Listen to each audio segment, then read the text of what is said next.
Halo, assalamualaikum warahmatullahi wabarakatuh. Kembali kita bertemu di materi kali ini, yaitu materi pameran. Yang mana sebelumnya kita sudah membahas materi tentang seni rupa 3 dimensi. Nah, kali ini kita akan membahas apa itu pameran.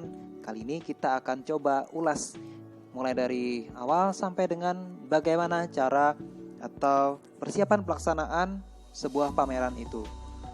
Langsung saja.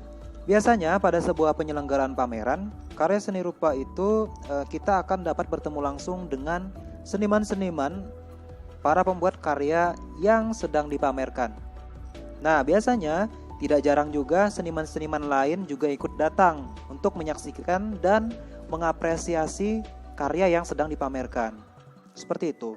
Jadi, ketika kalian datang dalam sebuah pameran karya seni rupa, biasanya selain di situ ada seniman yang membuat karyanya, mungkin ada juga teman-teman seniman yang lain juga akan datang menyaksikan dan tentunya mereka akan mengapresiasi karya-karya yang sedang dipajang di situ. Nah, pada kesempatan yang sangat baik itu, tentunya akan ada kesempatan baik yang kalian peroleh ketika kalian datang dalam sebuah pameran karya seni rupa. Yang pertama, kalian bisa berkomunikasi dengan seniman-seniman sehingga wawasan kalian bisa bertambah. Jadi ketika kalian datang ke sana, kalian bertemu dengan para senimannya, kalian bisa dan boleh bertanya dengan para senimannya. Misalnya kalian mau bertanya, apa sih yang menjadi dasar bapak atau ibu misalnya untuk menciptakan sebuah karya ini? Atau misalnya apa sih yang mendasari bapak untuk membuat karya ini? Atau misalnya teknik apa saja yang digunakan dalam pembuatan karya ini? Atau bahan atau material apa saja yang digunakan dalam pembuatan karya ini?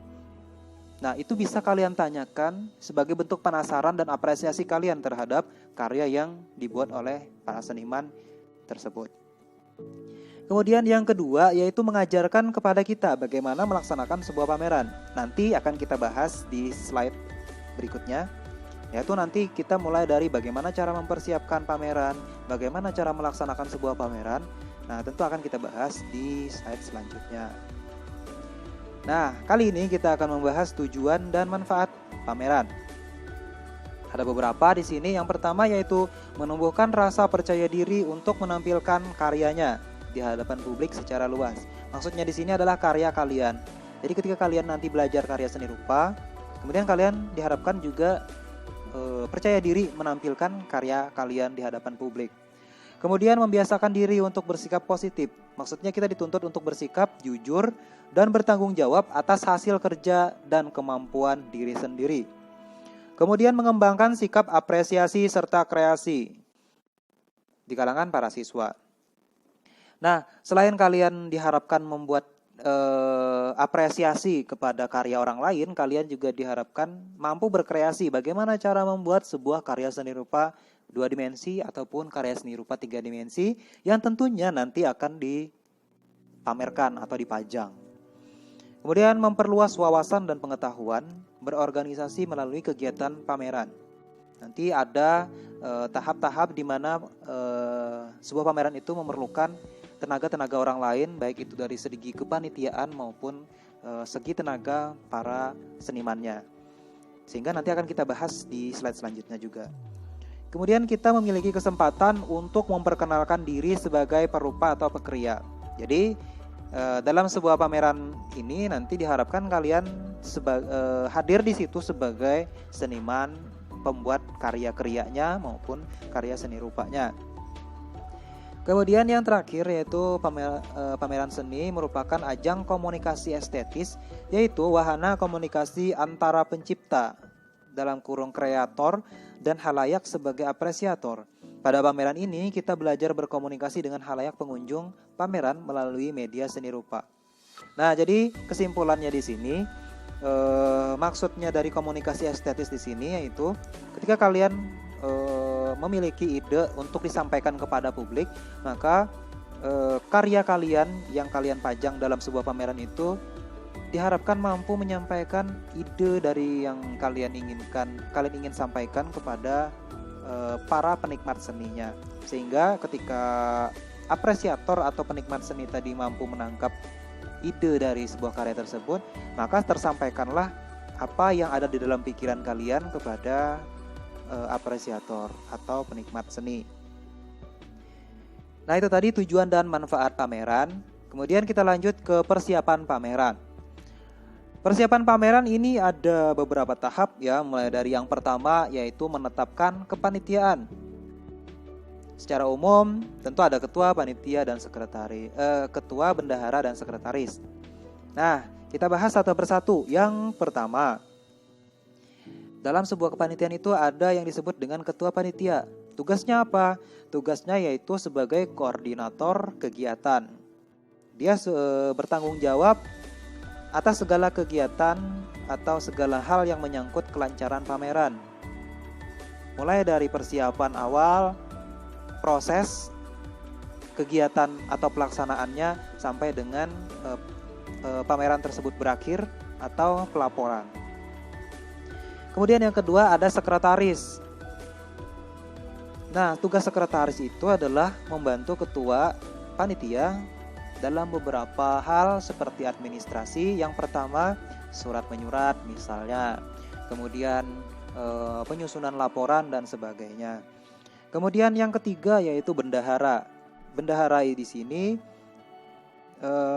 tugasnya yaitu berhubungan untuk mengatur bagaimana penggunaan uang atau keuangan untuk kegiatan pameran tersebut, mencatat pemasukannya maupun mencatat pengeluarannya. Jadi dia bertanggung jawab atas uang atau pengelolaan uang untuk digunakan dalam kegiatan pameran tersebut. Seperti itu.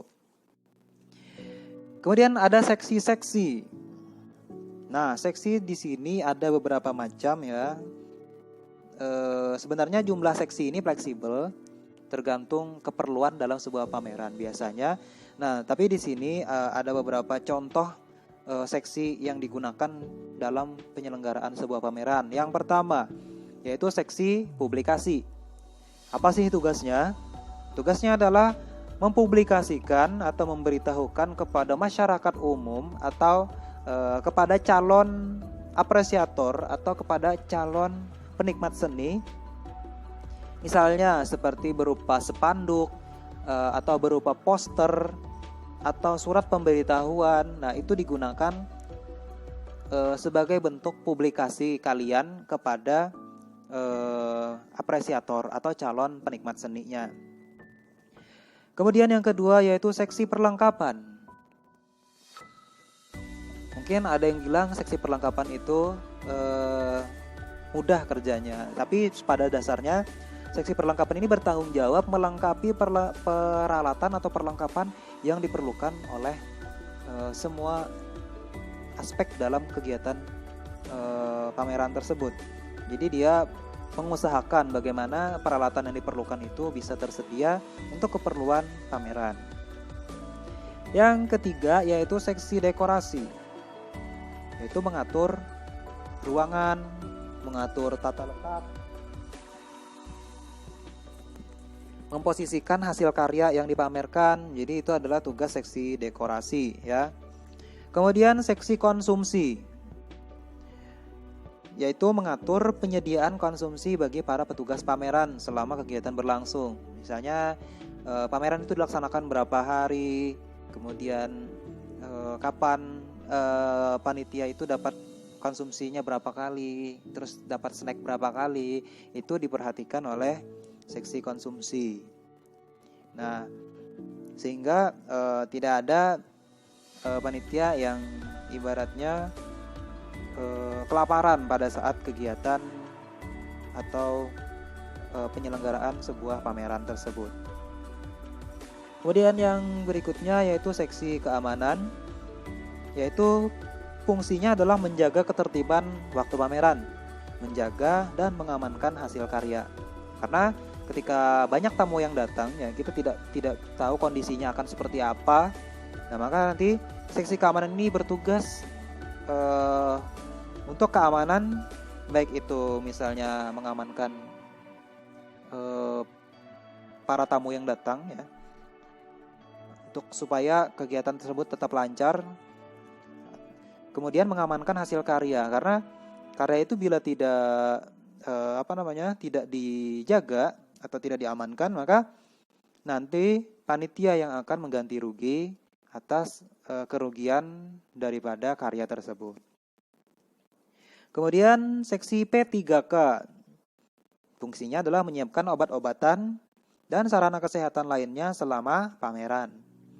Kemudian seksi dokumentasi, yaitu membuat foto, mengabadikan peristiwa pameran, membuat catatan penting untuk disimpan sebagai arsip sekolah. Kemudian persiapan pameran setelah kita menetapkan kepanitiaan. Yang kedua yaitu menetapkan waktu dan tempat. Biasanya untuk menetapkan waktu ini adalah biasanya ditentukan oleh panitia, tetapi ketika berada di lingkungan sekolah maka kalian harus berkoordinasi dulu, harus melalui hasil diskusi dulu dengan guru mata pelajaran ataupun dengan pihak sekolah, sehingga pameran kalian bisa dilakukan di sekolah bila itu dilakukan di sekolah. Seandainya ini bukan kegiatan sekolah, maka kalian bebas menentukan, namun tetap mempertimbangkan kapan pameran itu baik untuk dilaksanakan, seperti itu. Kemudian untuk tempat ya, untuk menentukan tempat sendiri, usahakan tempat yang ditentukan itu strategis, setidaknya mudah ditemukan atau mudah dilalui untuk bisa sampai ke sana. Kemudian juga untuk sirkulasi udaranya juga harus diperhatikan. Kemudian juga dapat asupan atau pencahayaan yang cukup. Alangkah baiknya lagi bisa cahaya dari matahari, sehingga dia lebih ramah lingkungan, seperti itu. Kemudian yang berikutnya yaitu menetapkan dan mengumpulkan karya. Yang selanjutnya mengelompokkan karya. Ketika karya pada poin ketiga tadi menetapkan dan mengumpulkan karya. Menetapkan di situ maksudnya adalah yang dipamerkan ini seni rupa 2 dimensi apa 3 dimensi atau keduanya, seperti itu. Nah, ketika sudah ditetapkan, maka silakan dikumpulkan karyanya. Misalnya kita akan mengadakan pameran 2 dimensi, maka kita akan mengumpulkan karya 2 dimensi semua, entah itu lukisan, batik, dan sebagainya. Kemudian misalnya ke seni rupa 3 dimensi, entah itu kalian misalnya mengumpulkan seni keramik, mengumpulkan seni kriya yang lain, dan sebagainya. Nah, setelah itu kalian kelompokkan. Setelah dikumpulkan, kemudian karyanya dikelompokkan. Misalnya seni rupa 2 dimensi. Seni rupa 2 dimensi ini misalnya yang lukisan dikumpulkan ke dalam lukisan semua. Kemudian yang batik dikumpulkan batik semua. Kemudian misalnya ada karikatur dikumpulkan karikatur semua. Nah, itu tahap dalam pengelompokan karya. Jadi karya yang dipamerkan harus dikelompokkan sesuai dengan berdasarkan jenisnya. Sehingga panitia pelaksana harus mengelompokkan karya seni ini berdasarkan jenis temanya. Kemudian karya seni ini dikelompokkan menjadi 2 dimensi atau 3 dimensi, tadi seperti yang sudah Bapak sebutkan. Nah, kemudian nanti juga bisa disusun ke dalam topik berdasarkan topiknya atau temanya dari sebuah karya tadi. Kemudian yang terakhir yaitu mencatat dan memberi nama karya. Setelah kalian sudah mengumpulkan karyanya, sudah dikelompokkan, nah kemudian kalian mencatat karya tersebut, misalnya mencantumkan nama karya. Misalnya nama karyanya di situ bukan misalnya karya ini adalah patung, bukan seperti itu. Misalnya nama karyanya misalnya perkelahian kucing misalnya. Ada 2 kucing berkelahi misalnya. Jadi perkelahian kucing misalnya. Maksudnya nama karya di situ adalah judulnya, maksudnya seperti itu. Kemudian nama penciptanya, siapa yang membuat? Siapa yang menjadi perupa atau pekrianya? Kemudian bahan yang digunakan. Nah, kalian boleh deskripsikan. Jadi ada judulnya, ada nama karya, judul tadi, kemudian nama yang membuat, kemudian ada deskripsinya, deskripsi singkat. Misalnya karya ini dibuat dengan cara seperti ini, seperti ini, seperti ini. Kemudian nanti bahannya yang digunakan A, B, C, D sampai dengan selesai. Nah, pencatatan ini itu diperlukan untuk memberikan keterangan ketika ada yang bertanya. Jadi misalnya kalian sudah majang, ada posisi nama tadi sudah ada di karya. Nah, mungkin mereka ada yang kurang jelas bisa bertanya, atau mungkin ketika mereka bertanya kalian sudah bisa jelaskan di sini sudah ada keterangannya seperti itu. Kemudian yang selanjutnya adalah menyusun proposal. Seperti pada umumnya proposal ada banyak hal yang perlu diperhatikan. Yang pertama yaitu pendahuluan, landasan dasar pemikiran, apa yang menjadi dasar pemikiran kalian untuk melaksanakan sebuah pameran. Kemudian tujuan penyelenggaraan pameran tersebut. Kira-kira tujuannya apa untuk melaksanakan sebuah pameran tersebut. Kemudian tema. Kemudian bentuk kegiatan, sasaran kegiatan, peserta, susunan kepanitiaan, waktu dan tempat yang sudah tentunya tadi kita bahas sebelumnya. Kemudian rencana pembiayaan, berapa saja yang digunakan dalam persiapan kegiatan pameran tersebut. Kemudian jadwal kegiatan, misalnya nanti ada pembukaan jam sekian, tanggal sekian, hari apa misalnya. Kemudian setelah pembukaan itu ada apa lagi sampai dengan penutupan misalnya, seperti itu. Kemudian yang selanjutnya yaitu mengumpulkan karya yang akan dipamerkan. Nah, dalam pengumpulan karya ini apa saja yang perlu kita persiapkan? Yang pertama yaitu mencatat secara teliti setiap karya yang diserahkan. Ketika pencatatan ini jangan sampai ada kekurangan, jangan sampai ada miss ketika ada orang menyerahkan. Jangan sampai nanti ada yang komplain ketika satu ketika misalnya ada yang komplain bahwa karyanya sudah masuk tetapi tidak dipamerkan, seperti itu. Jadi diharapkan ketika mencatat karya ini semua karya yang masuk dan itulah yang nantinya akan kalian pajang dalam sebuah pameran. Kemudian menandai dan menomori karya yang diterima. Tentunya sesuai dengan kelompoknya ya. Jadi menandai karya itu sesuai dengan kelompoknya, terus kalian kasih nomor juga. Kemudian menanyakan apakah karya yang akan dipamerkan itu dijual atau tidak. Nanti ketika karya itu dipajang, tentunya pasti ada yang bertanya apakah karya ini akan dijual atau tidak dan sebagainya. Jadi ada nanti apresiator atau penikmat seni yang tentunya nanti juga akan bertanya seperti itu, akan menanyakan apakah karya ini dijual. Bisa juga karya yang dijual nanti kalian berikan label bahwa di situ karya itu dijual kepada apresiator yang ingin memiliki karya tersebut. Kemudian yang keempat yaitu menyediakan tempat khusus penyimpanan semua karya. Nah, dalam penyimpanan sebuah karya ini tentunya ketika kita menerima sebuah karya dari senimannya, tentu tidak langsung kepada tahap pameran kan. Nah, ketika karya itu kita terima, ketika karya tersebut diterima oleh panitia, maka panitia menyimpan dalam sebuah tempat, yang mana tempat tersebut juga harus diperhatikan. Yang pertama tentunya jangan sampai tempat penyimpanan itu lembab misalnya, karena nanti tentunya akan merusak karya yang sudah dibuat. Kemudian terhindar dari binatang-binatang misalnya seperti rayap, kemudian tikus dan sebagainya. Ada banyak hal yang perlu diperhatikan ketika kita menyimpan karya milik seniman dalam rangka persiapan sebuah pameran. Kemudian yang selanjutnya yaitu menyimpan karya secara hati-hati, sangat diperhatikan karena setiap karya seni itu memiliki cara perawatannya sendiri, cara mengelolanya sendiri, sehingga sangat hati-hati ketika kita mengelola sebuah karya seni yang tentunya untuk persiapan sebuah pameran. Karena jangan sampai ketika sebuah pameran itu dilangsungkan ada karya yang nantinya entah itu karya itu patah atau karya itu rusak dan sebagainya. Kemudian membuat daftar catatan karya ke dalam buklet atau katalog.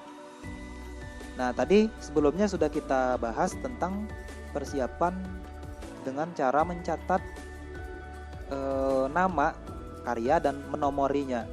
Nah, fungsinya itu selain sebagai bahan deskripsi juga bisa digunakan ke dalam katalog. Nanti katalog ini akan diberikan kepada senimannya dan juga kepada para tamu atau para undangan yang datang seperti itu. Kemudian yang selanjutnya yaitu membuat publikasi yang cukup dengan membuat poster, plakat, dan sejenisnya.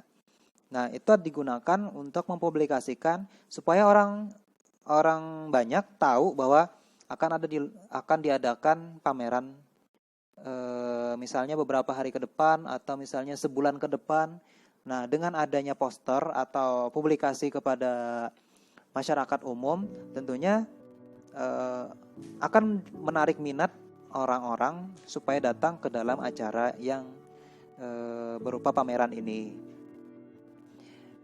Kemudian melaksanakan pameran. Apa saja yang perlu kita perhatikan dalam melaksanakan pameran? Sebenarnya poinnya tidak begitu banyak, tetapi ini cukup perlu diperhatikan. Yang pertama yaitu mempersiapkan ruang pameran. Tentu ini harus disiapkan oleh panitia. Jadi ada kriteria-kriteria yang perlu diperhatikan. Tadi sebelumnya sirkulasi udara juga harus baik, kemudian pencahayaannya juga baik. Utamakan penggunaan cahaya berupa cahaya dari matahari misalnya, supaya bisa ramah lingkungan, hemat energi. Kemudian yang selanjutnya menempatkan karya-karya yang dipamerkan. Nah, tadi ada seksi dekorasi, fungsinya adalah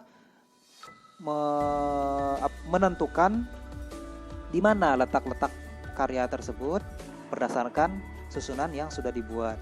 Jadi misalnya dari awal pintu masuk misalnya sudah ada karya-karya seni rupa 2 dimensi yang dipajang. Nanti bagian dalam misalnya ada karya seni rupa 3 dimensi lagi yang dipajang dan sebagainya. Nah, itu tergantung panitia yang mengatur semua itu. Kemudian melaksanakan pameran. Nah, di pelaksanaan pameran ini ada banyak hal. Di sini kita simpulkan ada beberapa. Yang pertama, ketika ada tamu yang datang, tamu diminta untuk mengisi buku tamu. Supaya nanti ketika acara berakhir kita bisa mengetahui seberapa antusias orang-orang menghadiri sebuah pameran. Sehingga kita tahu seberapa banyak nanti orang yang datang pada pameran tersebut. Kemudian, pengunjung diberikan katalog apabila masih tersedia.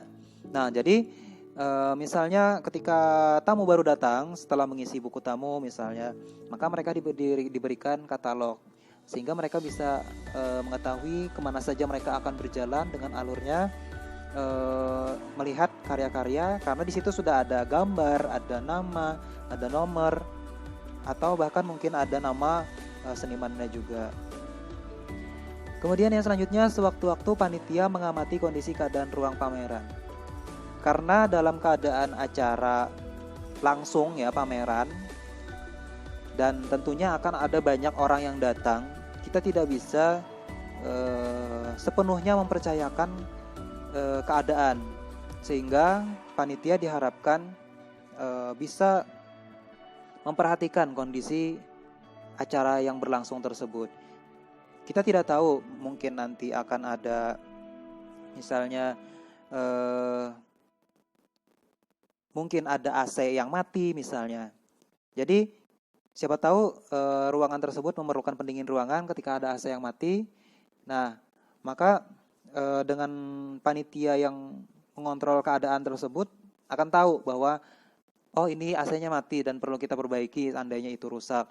Atau misalnya ada sampah yang perlu dibersihkan misalnya. Atau mungkin tiba-tiba ada yang pingsan, maka dia harus ditangani langsung oleh petugas P3K misalnya seperti itu. Sehingga panitia di sini harus standby. Namun kondisi panitia juga tidak boleh terlalu over dalam mengamati kondisi ini. Hanya dilakukan sewaktu-waktu, namun tepat sasaran sesuai dengan fungsinya, seperti itu. Nah, itu tadi pembahasan kita tentang materi pameran, yang juga sebelumnya kita sudah membahas tentang materi seni rupa 3 dimensi. Semoga materi kali ini itu bermanfaat. Bila nanti ada pertanyaan, silahkan kalian ketik di kolom komentar. Untuk penyampaian materi hari ini cukup sampai di sini. Bila ada salah hilap mohon dimaafkan. Sampai bertemu di materi selanjutnya. Wassalamualaikum warahmatullahi wabarakatuh.